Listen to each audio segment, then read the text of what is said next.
Hello, everybody. I am ChibiJo, and I am coming back with some more lovely cringe with another couple chapters of Nightmare. For those who didn't listen to the very beginning of the previous episode, Nightmare is the book I wrote in junior year of high school. So, let us just relax and enjoy. I woke up the next morning with torn sweatpants. I looked at my hand. The symbol was glowing a greenish red. I felt a searing pain on my forehead, as if someone was branding me on the forehead. I ran to the mirror and looked at my face with partially tanned skin and light brown hair all messed up. My forehead had a symbol coming out of the skin. The pain was unbearable, but I wasn't going to shout in pain. Why give them the satisfaction? The symbol was a spiky circle, only spiky on the top part of the circle, almost like a fireball. Then a wolf paw print, appeared in the middle of the circle. The burning started easing up. I felt my forehead where the symbol was. It burned when I touched it. I remember reading a book about werewolves. It said something like this happens when a werewolf transforms for the first time. I need to hide this from people. I ran to my dresser and looked at it. I found a red bandana with a wolf paw print on it. It wasn't one of my bandanas because I don't have one.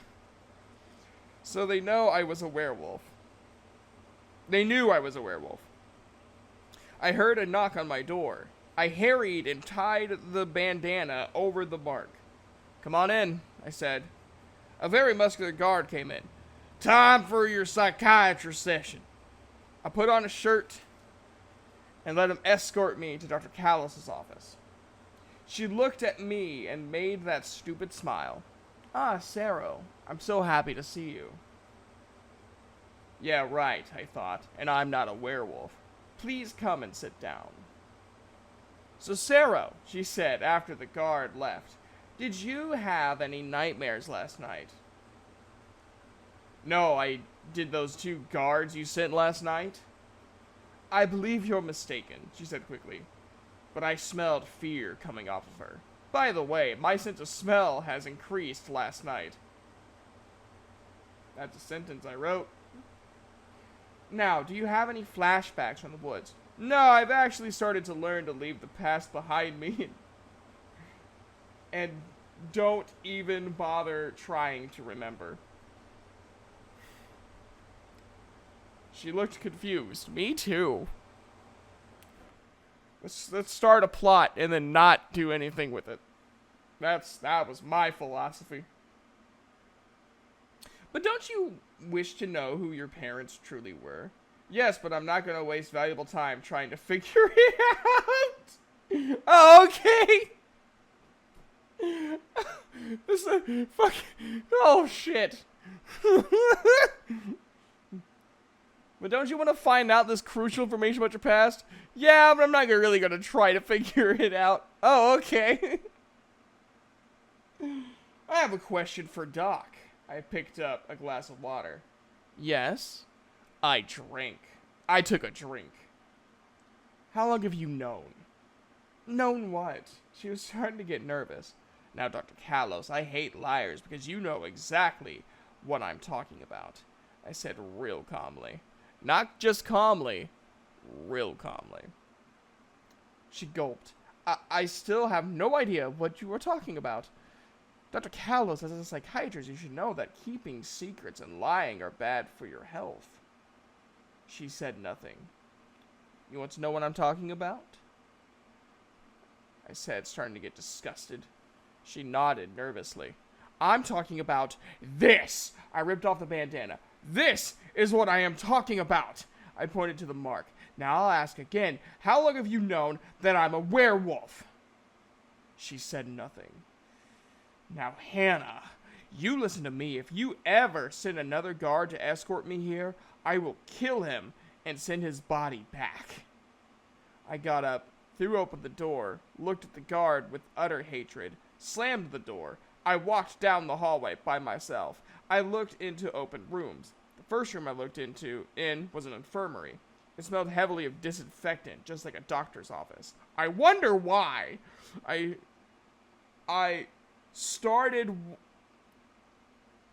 forgot to cross the second T, so I startled walking down the hall again. The next door that was open looked like a classroom, except no desks. The chalkboard had random stuff written on it, like boar's head, sword arms, tank treads, steel body. I looked in there a little more. Kids my age were mutated into what it said on the board. Then an old man, probably the teacher, stepped in front of me with his back turned. He said in a very proper voice, "All right, class, change back to normal, and we're done for the day." The instructor went to his desk on the opposite side. The kids were transforming back into normal. Only one of the kids couldn't transform back. He couldn't get his hands back to normal all the way. He had sword arms, but his hands were coming from close to the ends. Some of the kids snickered. I looked at the other kids. I stopped when I saw something I knew had to be godsend. She was perfect looking. Her hair was near white. Her eyes, like the other kids, were black. Every inch of her body was perfect. That's weird. I'm saying perfect a lot, aren't I? Yes. Yes, you are. She looked at me and smiled. She looked at me and said...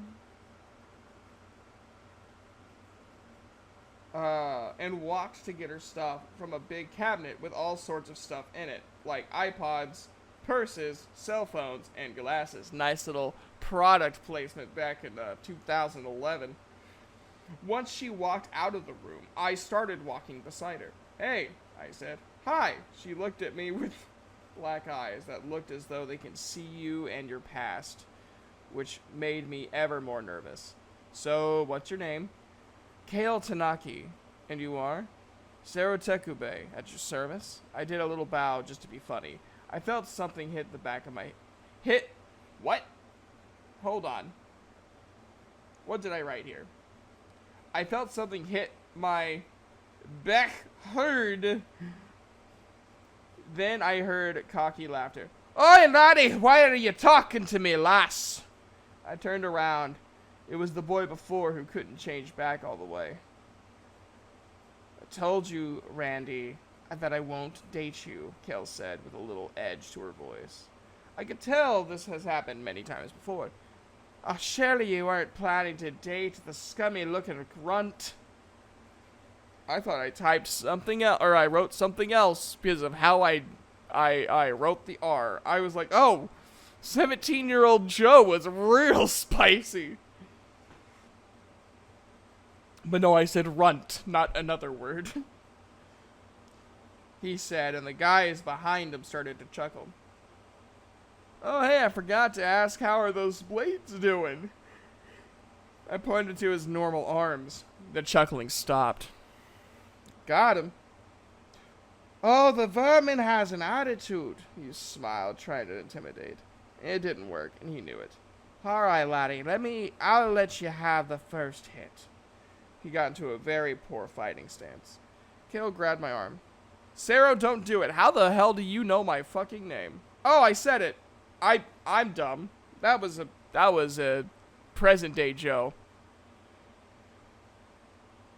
"Sarah, don't do it. He looks weak, but he and his friends are tough." "Kale, I can handle this." I stood my ground. The goon on the left transformed his arms into swords. Crap, I thought. Did you forget? I looked at Kale. She was getting nervous. I could feel it. He uppercutted one of his arms at me. I dodged and roundhouse kicked his face. He hit his head against the floor. I grabbed the second goon and threw him against the wall. And now his name is Randall. Cool. Randall ran up and transformed into a werewolf, trying to scare me. He had the strength of a werewolf. Also, as I figured out when he hit me on the chin and my head hit the wall. Kale was wide-eyed. Now see me, lass, that vermin was defeated with one punch. Going back to Randy now, turned away from me. Not quite, I said. He turned around slowly. I stumbled to my feet. Now, Randy, let me show you something. I forced the image of the full moon into my mind. The strange sensation came again. I went through the process and the look on Randall's face was priceless. You're a werewolf. Yes, I guess I am. I growled. I ran at him and uppercutted his stomach. I drew quotation marks after stomach, so I guess I told him I ran at him. Okay. He fell and transformed back. I put the image of the sun into my head. Somehow I transformed back. I'm really glad I just kind of like winged it and figured that out. Kale looked frightened. You're a werewolf? Yes. I looked ashamed. Trust me, I wish I wasn't either. It was weird though. I have more control over my form than other werewolves do. Question mark? I reached out a hand. She just looked at it for a second and hesitantly put hers in mine. I can understand if you don't want to date me. She put her arms around me and kissed me on the cheek. My man's got Riz! Good for you, man. Why would I do that just because you're a werewolf? We do have to do one thing though. What's that? I asked. We need to get you a hat. You just don't look good with a bandana wrapped around your head, ninja style. I laughed nervously. So where's your room? I'm being moved today. She never finished that sentence. A guard came up and tried shooting her. What? I scooped her up and ran to my quarters. I kicked open the door and laid her on the couch. I felt a strange pain on my shoulder. Kale looked at my back and looked horrified. What's wrong? You've been shot, Kale said. Oh, well, that's bad. Well, that's bad. That's not good. I said like it wasn't a big deal. There was a knock on the door. Kale, hide now. She turned into a pillow. Okay. I went to the door. A guard kicked open the door and grabbed my hand. A guard kicked open the door, grabbed my head, and smashed it against the metal door. You should have stayed in the psychiatric session, shouldn't have ya? He said with a British accent. I grabbed his arm and started squeezing as hard as I could. I heard bones break. He started screaming. The pain in my shoulder was gone. Now I'm going to let you go, and you're going to leave. Understand me? I let go. He screamed. I let go, but only after throwing him outside and closing the door. Okay. Kale turned back into normal.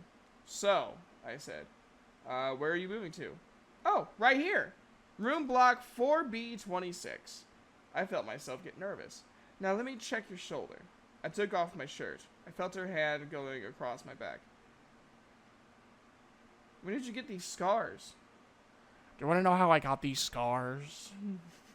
I only remember one thing about my past, I said, and that is I protected what was close to me no matter what I was up against. Fuck you. Also, this is a long-ass chapter compared to the last two. I daydreamed a little bit about me on the streets fighting gangs. What was I watching at the time? Was this like my Yusuke Urameshi arc? Kale was still running her fingers down the scars. I felt her touch the bullet hole. This is strange, she said. I looked at her from the corner of my eye. It's not bleeding anymore. She felt it again. Then pain shot through my body. I grunted a little. I think that's what I wrote at least. I looked at the mirror by the TV. The scar on my chest looked distorted, like I got into a fight with a sword and lost. Sarah, I have a question. What? Why do you choose to fight? I'm a fighter. It's what I do. Are you? Are you a fighter? We're learning a lot about you without any context. Why did you fight Randall? I just told you I'm a fighter. It's what I do. What more do you want from me, Kale? I didn't write that, but that's what I'm thinking. He and his goons was going to hurt you. How do you know? Their eyes? What? The way their eyes was looking at you. I remembered their looks as if she was just an object for their entertainment. Good for you, man, you white knight motherfucker. Kale looked at me with concern. I smirked. I protect what needs protecting, I said. I looked her. She seemed different somehow. Her eyes seemed to just read me like a book. How did she seem different? You were... Okay. Are you saying I'm weak? She looked at me with a joking anger. I'm saying there's no need to be a hero, even though that's exactly what you did, Sarah! Okay. She wrapped her arms around me, and I wrapped mine around her. Promise me something, she said. Don't die for me or anyone. I looked down. I saw a tear fall down her face to the floor. I promise. There's a lot of development. This relationship is moving way too fast. She yawned. It's only 10:30 in the morning. Shut up, she said, laughing. I heard something outside. I kissed the top of her head. I'll be back, I said. I looked out the door window. A fist came out at me. I jumped back. Kale screamed. I'm okay, Kale. The door opened. A boy about 17, pale skin and red-eyed. Hello. Are you Sero Takube? What if I am? I said calmly. Well, if you are, I'm supposed to give you this. Why did you punch through the fucking door? He thrust out a flyer. I picked up. The flyer said, Fighting Club. Do you like to fight? Are you a sparring king? Then come to the gym, room 7B34. You must come by August 28th to sign up. August 28th? That was tomorrow. Why was I in sweatpants? How cold do they keep this place? I looked back at the boy. Thank you. I'll sleep on it. By the way, what's your name? Goss. He walked away. Who is that? Kale asked. I don't know. He gave me this. I handed her the paper. She read it over several times. Are you going to do it? I don't know. Should I? She stood there thinking. I don't care if you just stay safe. Now, Kale, you're telling me to be safe at a fight club. That's a good point. She put her hand on my face. Her smile seemed to brighten up the still room. Another knock. Man, I said, I must be getting popular or something. I looked out of what used to be the window. It was Randall. Oi, lad, I just wanted to see if you would want to come down to the fight club with me. I looked at Kale. She shook her head. How about you come on in? I opened the door. Randall came in with some medical wrap around his chest. That was quick. He looked at Kale and then at me with hatred in his eyes. So what do you want, Randy? I keep going back between Randall and Randy. I just want to be friends. He reached out his hand. I just looked at it. Now come on, I won't bite. No, I said. You'll just do everything else. Now, Sarah, I think Kale would want you to be nice to me. I grabbed him and slammed him against the wall. Now, you listen to me. The only reason I didn't kill you in the first place was because of Kale. I marked out being there. For some reason. I actually think being there makes more sense, but that's fine. I set him down. Now, I'll see you tomorrow for the fighting club. He scurried away as fast as he could. I looked at one of the cameras. It had a little gun barrel. And it was aimed at me. Do it, I thought. When nothing happened, I walked over to Kale. Sarah, he's going to come back for you. I don't care. If he mentions you again, he'll know the true meaning of pain. Okay. Sarah, no need to act tough. I totally agree. I couldn't help smiling, not only because she said it, but because she knew I meant it. What? Okay. Come, Kale. It's time for lunch. I put on my shirt and kept my bandana off. And we walked down. The guard apparently went off too. Okay. We're not going to read chapter 4 because this was 20 minutes. I'm not editing anything out. We're just... You are experiencing my pain. So, there you go. Oh boy. Anyways, everybody, I hope you guys enjoyed. I hope you guys enjoyed this little series that I'm doing. I'll see you guys next week. Have an awesome day and a good night.